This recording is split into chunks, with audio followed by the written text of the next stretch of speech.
بسم الله الرحمن الرحيم وما آتاكم الرسول فخذوه وما نهاكم عنه فانتهوا. الحمد لله رب العالمين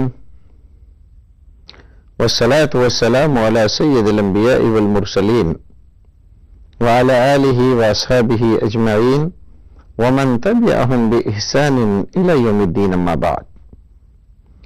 وعن أبي سعيد الخدري رضي الله تعالى عنه قال سمعت رسول الله صلى الله عليه وسلم يقول من رأى منكم منكرا فليغيره بيده ومن لم يستطع فبلسانه ومن لم يستطع فبقلبه وذلك أضعف الإيمان. رواہ مسلم. ناظرین، خیر مقدم ہے آپ کا رسول اکرم صلی اللہ علیہ وسلم کے فرامین کی اس مبارک مجلس میں. ناظرین، یہ دنیا اور یہاں کی طرز زندگی ہمیشہ خیر و شر سے دوچار رہی ہے. یہاں پر کچھ قوتیں ایسی ہیں جو شر کی سرپرستی کرتی ہیں اور کچھ ایسی ہیں جو خیر کی سرپرستی کرتی ہیں. شر کا نتیجہ ظاہر ہے کہ شر کے شکل میں نکلتا ہے اور خیر کا نتیجہ ہمیشہ خیر اور بھلائی کے روپ میں برآمد ہوتا ہے. نبی اکرم صلی اللہ علیہ وسلم نے یہ فرما کر من را منکم منکرن، صرف یہ نہیں کہا کہ جو آدمی دیکھے آنکھوں سے. دیکھنے کا مطلب یہ ہے کہ جس آدمی کو علم ہو، اس کے علم میں کوئی برائی آئے، کسی برائی پر مطلع ہو تو فوراً اس کے بارے میں اس کو اپنی جواب دہی اور ذمہ داری کا خیال پیدا ہونا چاہیے. اس کی ذمہ داری کیا ہے؟ نیکیوں کے تعلق سے، برائیوں کے تعلق سے، سماج کے تعلق سے اور سماج کا ایک فرد ہونے کے تعلق سے اس کی ذمہ داری کیا بنتی ہے؟ برائیاں دیکھ رہا ہے، خاموش ہے. برائیاں دن بدن بڑھتی چلی جا رہی ہیں لیکن خاموش ہے، اس پر کوئی اثر نہیں ہو رہا. اگر یہ صورتحال اس نے اختیار کر رکھی ہے تو یہ آدمی اپنی ذمہ داریوں سے بھاگ رہا ہے اور اپنی ذمہ داری سماج کے تئیں جو ہوتی ہے اس کو پورا نہیں کر رہا. اور آدمی اگر اپنی ذمہ داریاں پوری کرنا بند کر دے، چھوڑ دے،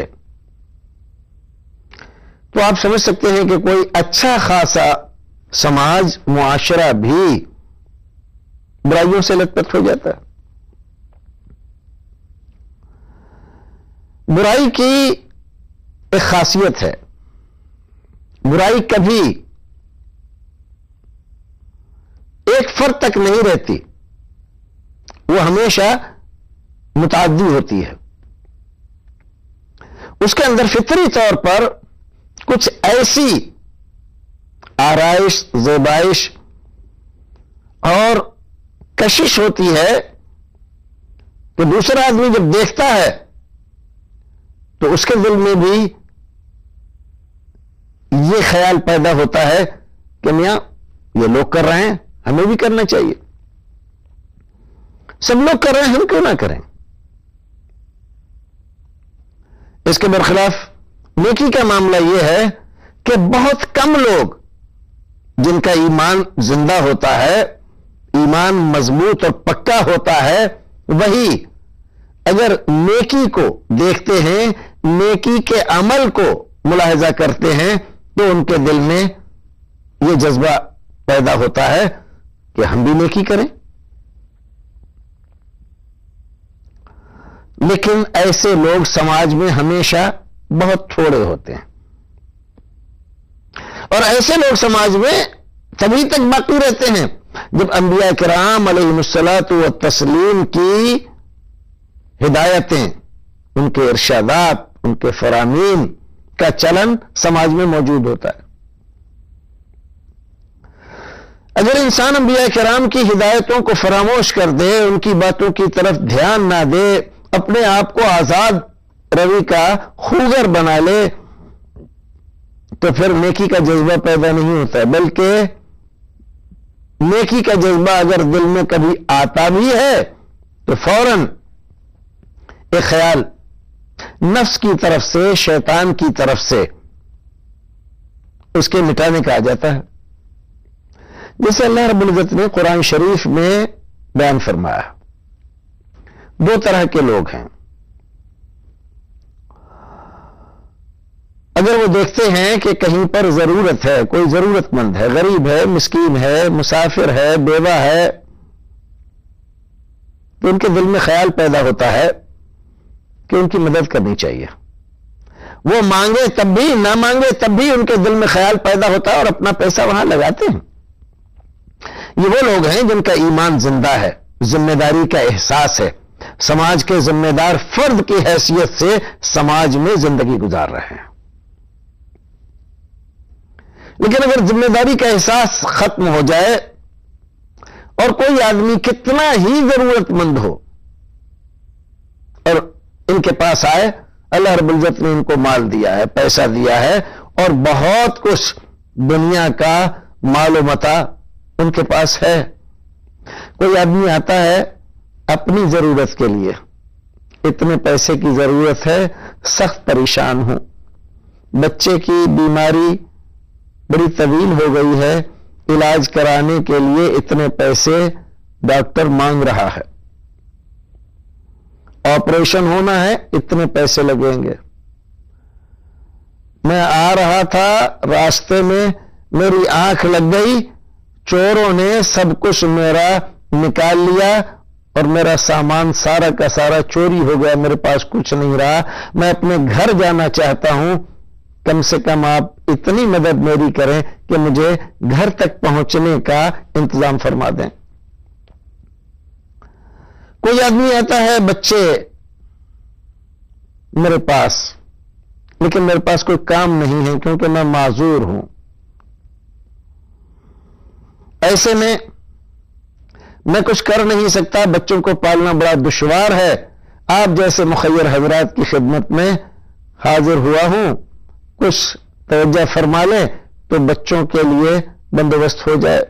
غرض یہ کہ 100 طرح کی ضرورتیں لوگوں کو ہوتی ہیں اور لوگ ان کے پاس جاتے ہیں، بہت کم ایسا ہوتا ہے کہ یہ حضرات خوش روی، اخلاق مندی اور خیر خواہی کے جذبے سے ان کے ساتھ کوئی نیک سلوک کریں، ورنہ اکثر ایسا ہوتا ہے جھڑک دیتے ہیں، اپنے نوکروں کے ذریعے باہر نکلوا دیتے ہیں، 2-4 کڑوی کسیلی باتیں بھی سناتے ہیں، ارے تم لوگوں کو کوئی کام ہی نہیں ہے، سوائے مانگنے کا ایک اچھا دھندا لے لیا ہے، بس مانگو مانگو، ارے کچھ کام کیوں نہیں کرتے؟ وہ نہیں جانتا کہ مجبوری کیا چیز ہوتی ہے، کیونکہ اللہ رب العزت نے اس کی زندگی میں مجبوری نہیں رکھی، اس کو مال و دولت سے نوازا ہے، اور وہ جب مجبوری اس نے دیکھی نہیں تو دوسروں کی مجبوری سمجھنے سے قاصر ہے۔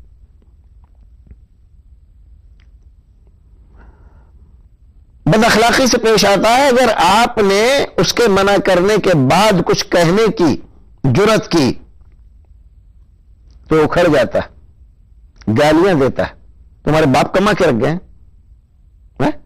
اٹھا چلے آئے، فری میں آ رہا ہے، محنت کرتے ہیں، بھائی محنت کرتے ہو، فری میں نہیں آ رہا ہے، لیکن یہ جو دیا ہے اللہ رب العزت نے دیا ہے تمہاری اپنی محنت سے جو تمہیں نظر آ رہا ہے، مل گیا ہو، ایسا نہیں ہے، یہ اللہ کی عنایت ہے، ورنہ تم سے زیادہ محنت کرتے ہیں اس دنیا میں لوگ. صبح سے شام تک کھیتوں میں ہل چلاتے ہیں, پٹیلا دیتے, بیج بوتے, گرمی جاڑا برسات ہر موسم میں فصل کو اچھا بنانے کے لیے نرائی و نکائی سے لے کر پانی دینے کا کام.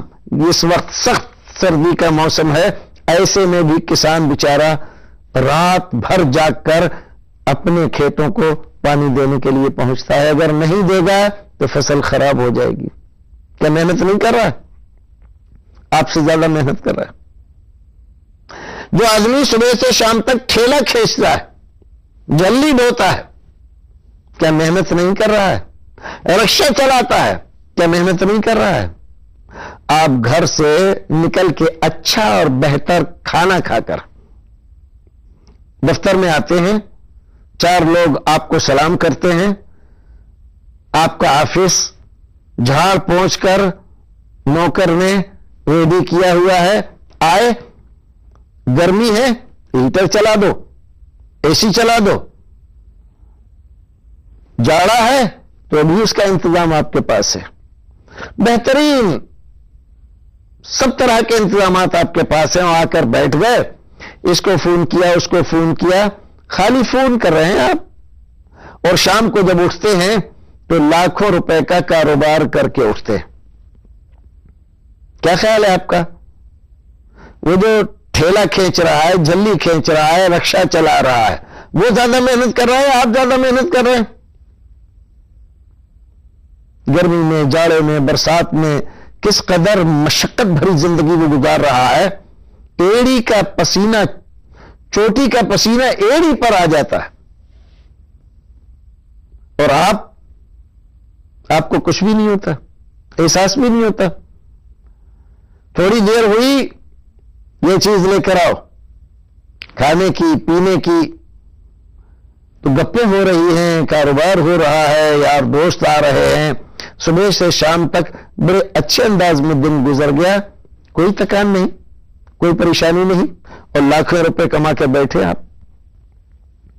تو کیا سمجھتے ہیں آپ محنت سے دیتا ہے اللہ رب العزت یا اپنی عنایت سے دیتا ہے؟ محنت کے بل پر اگر مال ملا کرتا اور اللہ رب العزت کی عنایت, فضل و کرم اور احسان کا اس میں دخل نہ ہوتا تو اس جھلی والے کو, ٹھیلے والے کو, رکشے والے کو زیادہ پیسے ملنے چاہیے تھے.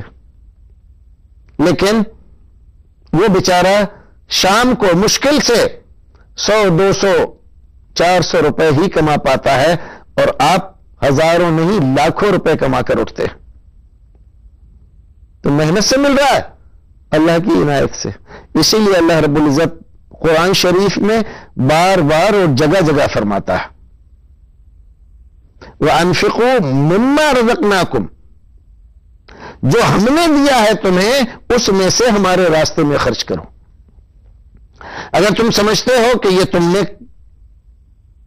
اپنے بل بوتے پر حاصل کر لیا ہے تو اللہ رب العزت نہیں مانگ رہا ہے اس میں سے, ہمیں نہیں چاہیے. تمہارا خیال غلط, تمہاری سوچ غلط, تمہارا نظریہ غلط. تم سوچتے ہو کہ تم کما رہے ہو اپنی چالاکی سے, چترائی سے.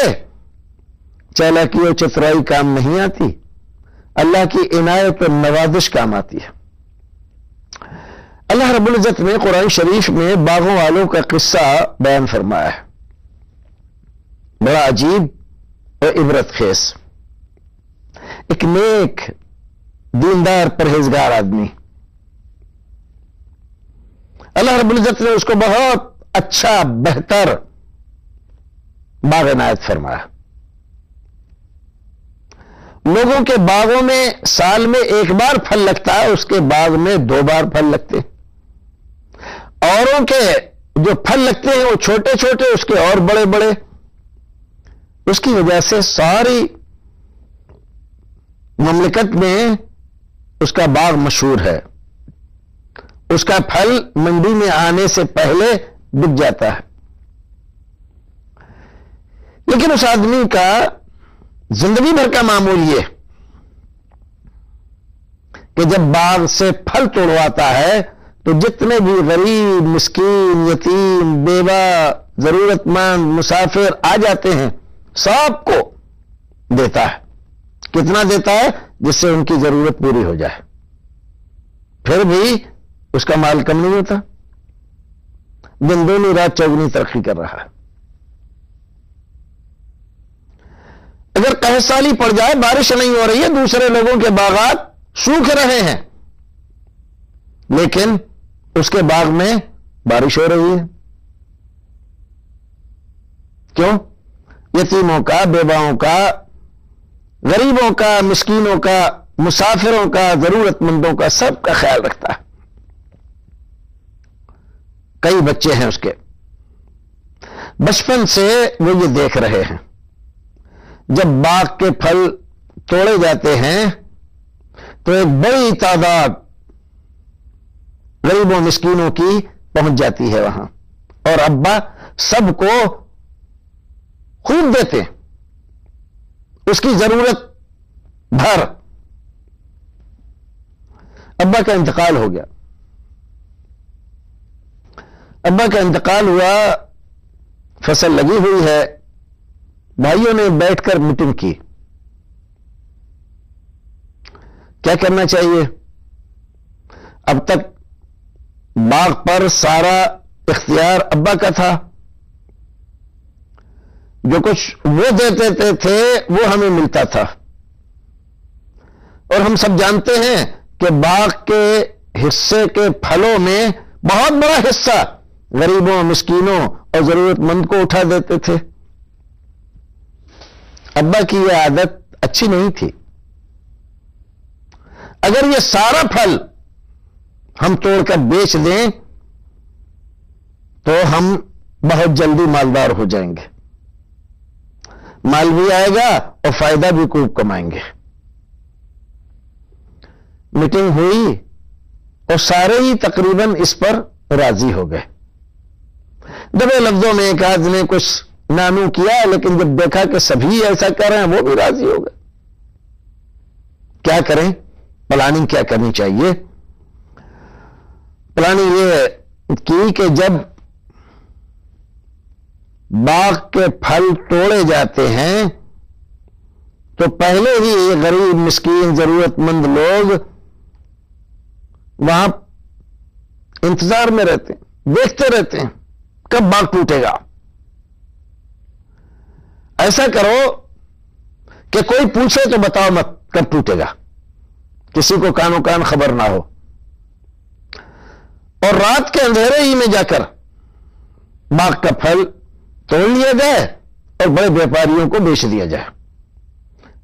ان لوگوں کو خبر نہ ہو، ورنہ آ گئے تو شرما حضوری میں دینا ہی پڑے گا. کیسے منع کریں گے؟ ابا دیتے تھے، ہم نہیں دیں گے تو؟ ہاں بات صحیح ہے. آخر وہ وقت آ گیا جب باغ کو پھل تیار ہو گئے، توڑنے کا وقت ہے، بڑے ویپاریوں کو بیچنے کا وقت ہے. رات کے اندھیرے میں سارے بھائی نکلے،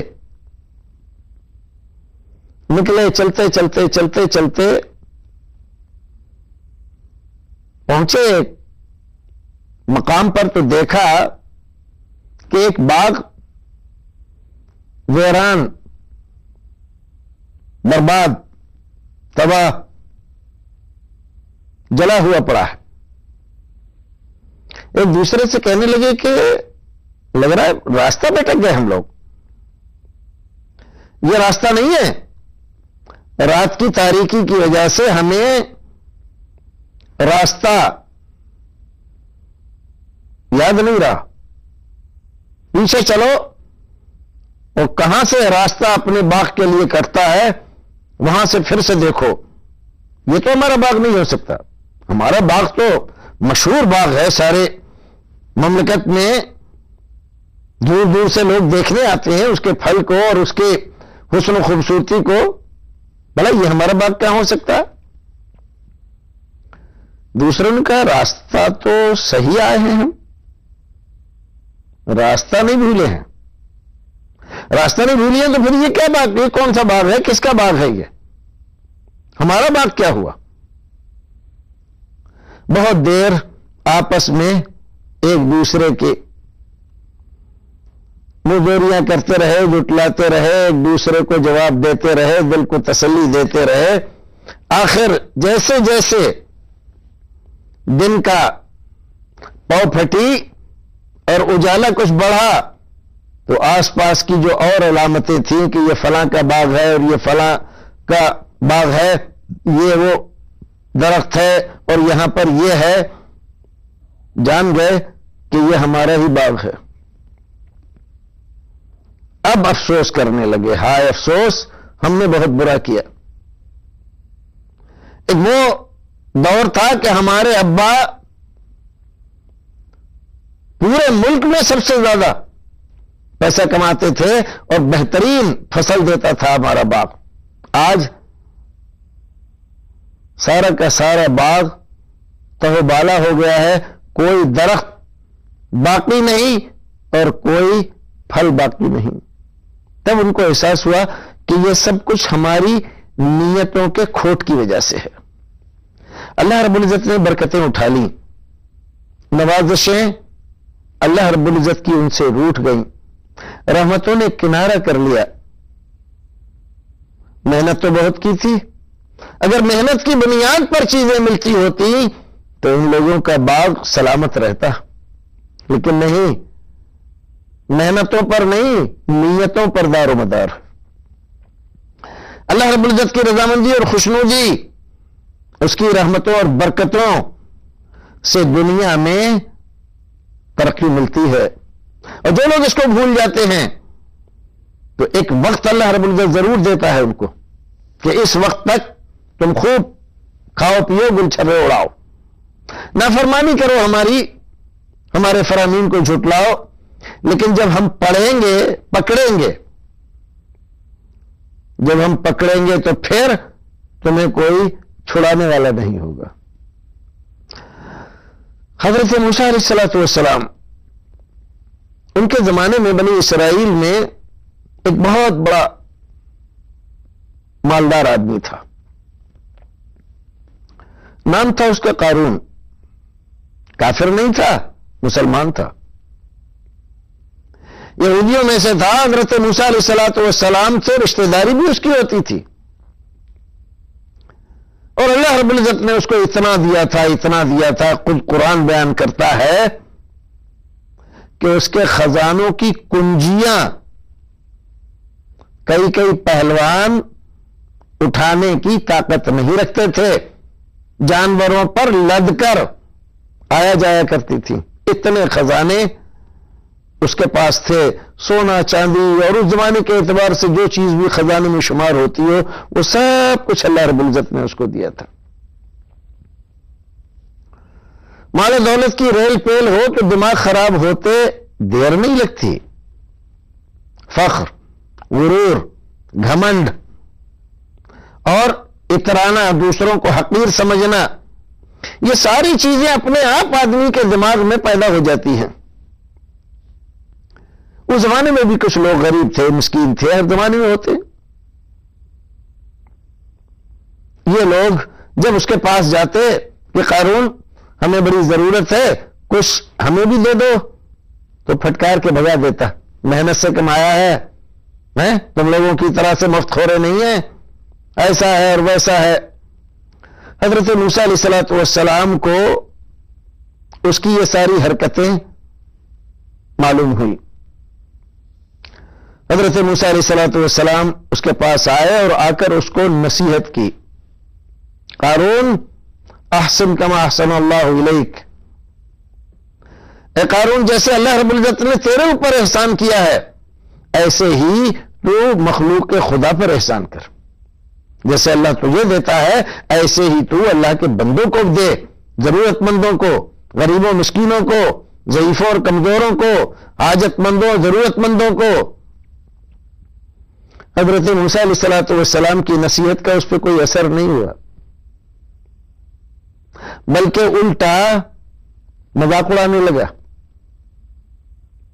نبی وقت کی بات نہ مان کر اپنی چالاکی چترائی اپنے مال دولت اور اس کے گھمنڈ میں اتنا چور تھا کہ اس نے یہ احساس ہی نہیں کیا کہ یہ کون ذات ہے اور مجھ سے کیا کہہ رہی ہے.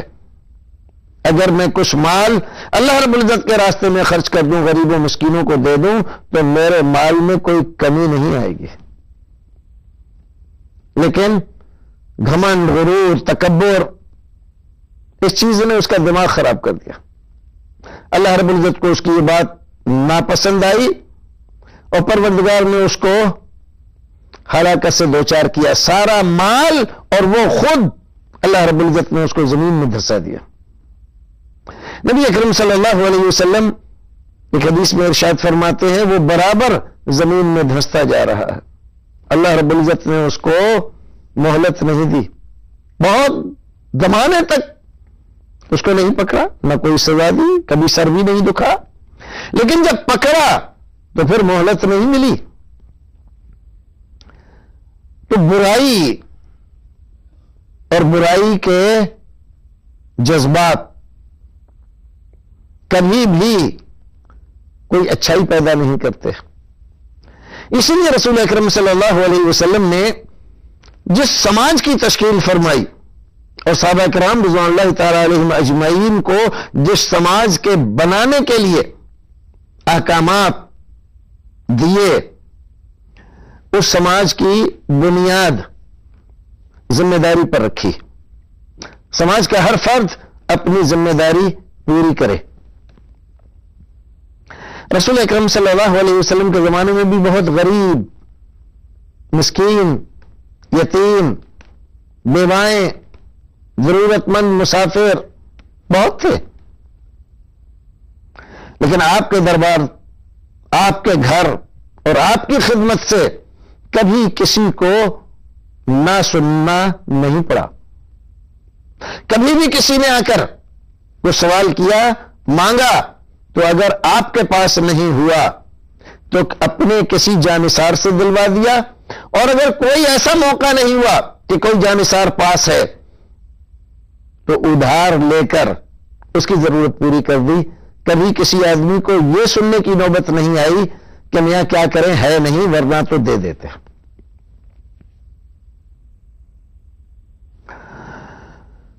صحابہ کرام رضوان اللہ تعالی علیہم اجمعین جس قسم پرسی، تنگ دستی، غربت اور مسکنت سے گزر بسر کر رہے تھے،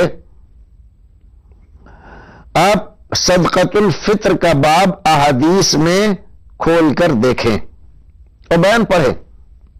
رسول اکرم صلی اللہ علیہ وسلم کے زمانے میں اس کی صورت کیا تھی اور صحابہ کرام کا طرز عمل کیا تھا.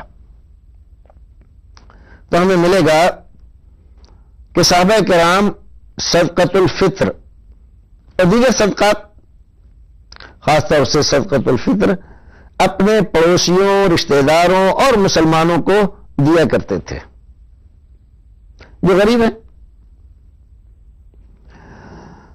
ایک آدمی کے پاس کچھ نہیں تھا کھانے کے لیے،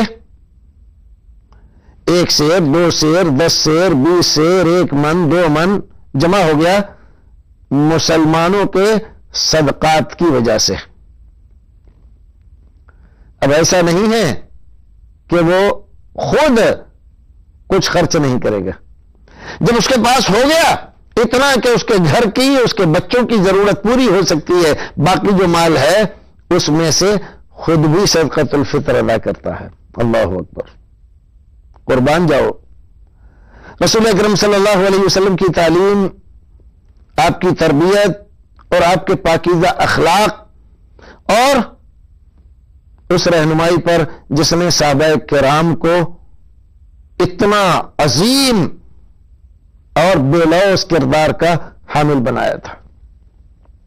ابھی تک ان کے پاس کچھ نہیں تھا. صبح جب کسی پڑوسی نے ان کو صدقۃ الفطر بھیجا تو ان کے پاس کچھ نہیں تھا، لیکن 1 2 3 4 لوگ بھیجتے رہے یہاں تک کہ ان کی ضرورت سے زیادہ ہو گیا. تو اب ان کے پاس اتنا ہوا کہ وہ بھی نکال سکتے ہیں، تو انہوں نے بھی نکالا اور دوسرے مسلمان کو جس کو سمجھا کہ یہ آدمی مستحق ہے اس کو دے دیا. نتیجہ کیا ہوا؟ نتیجہ یہ ہوا نفرتیں، عداوتیں ہمیشہ ہمیشہ کے لیے ختم ہو گئی.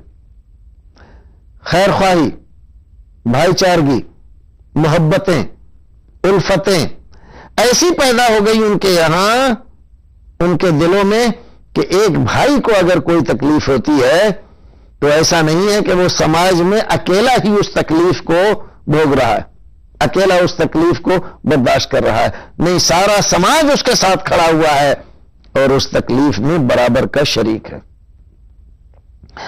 آج ہمارے زمانے میں بہت سارے لوگ کہہ دیتے ہیں کہ بھائی ہم بھی آپ کے غم میں برابر کے شریک ہیں.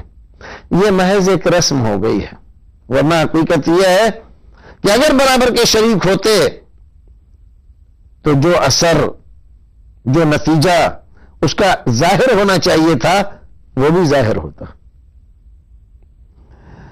دیہاتوں میں، قصبات میں آپ دیکھیں کہ ایک غریب آدمی بیچارہ، گھر کے مرد کا، بڑے کا انتقال ہو گیا، وہی کمانے والا تھا.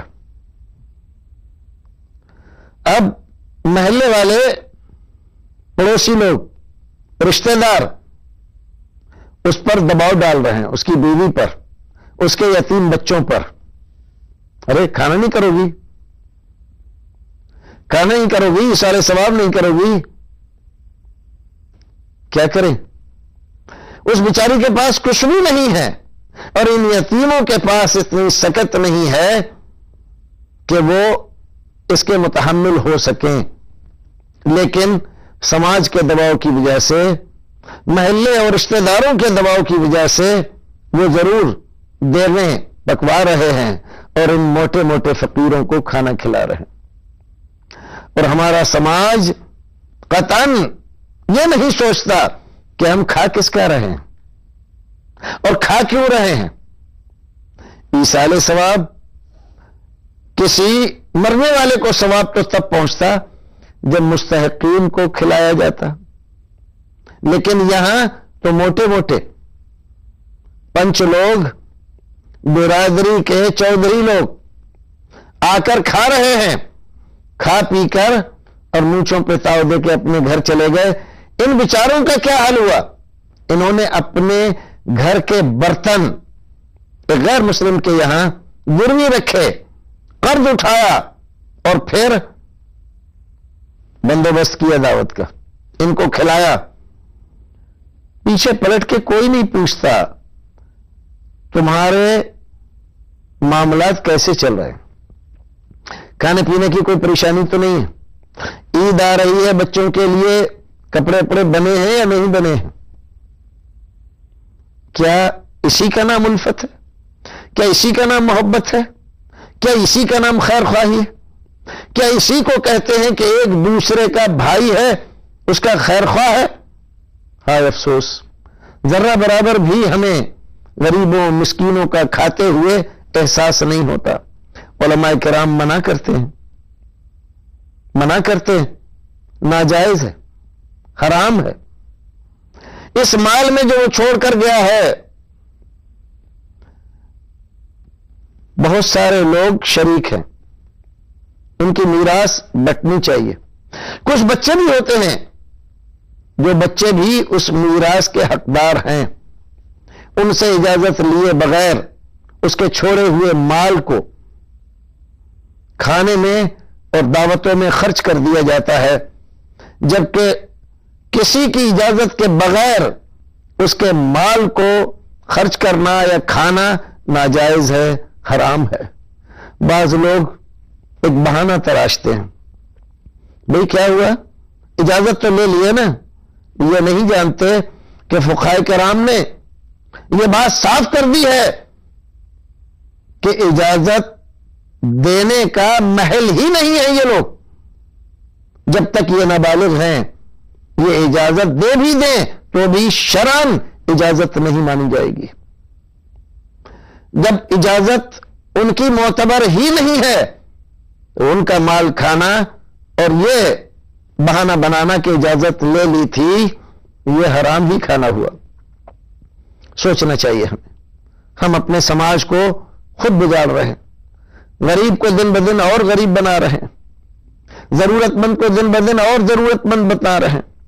لیکن میرے رسول نے جو سماج بنایا تھا اس سماج کا حال یہ تھا کہ اگر ایک آدمی ضرورت مند ہوتا تھا تو 4 مسلمان اس کے خیر خواہ ہوتے تھے، اس کی خبرگیری کرنے والے ہوتے تھے۔ کبھی ایسا نہیں ہوا کہ انہوں نے خوب موج مستی سے کھایا پیا اور غریب اور مسکین آدمی کو چھوڑ دیا گیا۔ آپ نے فرمایا سب سے بدترین ولیمہ وہ ہے جس میں مالداروں کو تو بلایا جائے لیکن غریبوں کو پوچھا بھی نہ جائے، اور ہمارے یہاں حالت یہی ہے کہ غریبوں کو نہیں پوچھا جاتا، مالداروں کی خوشامدیں کر کے ان سے بار بار تاکیدیں کر کے ان کو بلایا جاتا ہے۔ ہم کہاں سے کہاں پہنچ گئے، ہم نے سماج کی صورتحال کیا بنا دی۔ پروردگار ہمیں اور آپ کو نیک عمل کرنے کی توفیق عطا فرمائے، ذمہ داری کا احساس ہمارے دلوں میں پیدا فرمائے۔ اگر ہم ذمہ داری اپنی نہیں سمجھیں گے، ہم بحیثیت سماج کے فرد کے، ایک مسلمان ہونے کے، رشتہ داروں کے رشتہ دار ہونے کے، سماج کے ذمہ دار ہونے کے، اگر اپنی ذمہ داری کو نہیں نبھائیں گے تو برائیاں کبھی ختم نہیں ہوں گی، اور برائیاں کبھی ختم نہیں ہوں گی تو آپ کا سماج کبھی چین اور سکون کی نیند نہیں سو سکے گا۔ سوچو، غور کرو اپنے اعمال پر، اپنے کردار پر، اور دوسروں کا خیال رکھو، چاہے وہ مسلم ہوں، غیر مسلم ہوں، غریب ہیں، مسکین ہیں، یتیم ہیں، بیوہ ہیں، جو کچھ بھی اللہ رب العزت نے تمہیں دیا ہے دینے کی کوشش کرو۔ تم ان کو دو، اللہ رب العزت تمہیں دے گا۔ اس نے کہا ہے کہ تم دو گے، خرچ کرو گے تو میں تمہیں اور دوں گا۔ اس نے یہ نہیں کہا کہ اگر دوسروں کو بانٹو گے تو میں نہیں دوں گا، وہ تو یہ کہہ رہا ہے کہ دو، میں اور دوں گا تمہیں۔ لئن شکرتم لازیدنکم۔ اور مال کا شکریہ یہ ہے کہ اللہ رب العزت کے بتائے ہوئے راستوں میں اس کو خرچ کیا جائے۔ پروردگار ہمیں اور آپ کو نیک عمل کرنے کی توفیق عطا فرمائے۔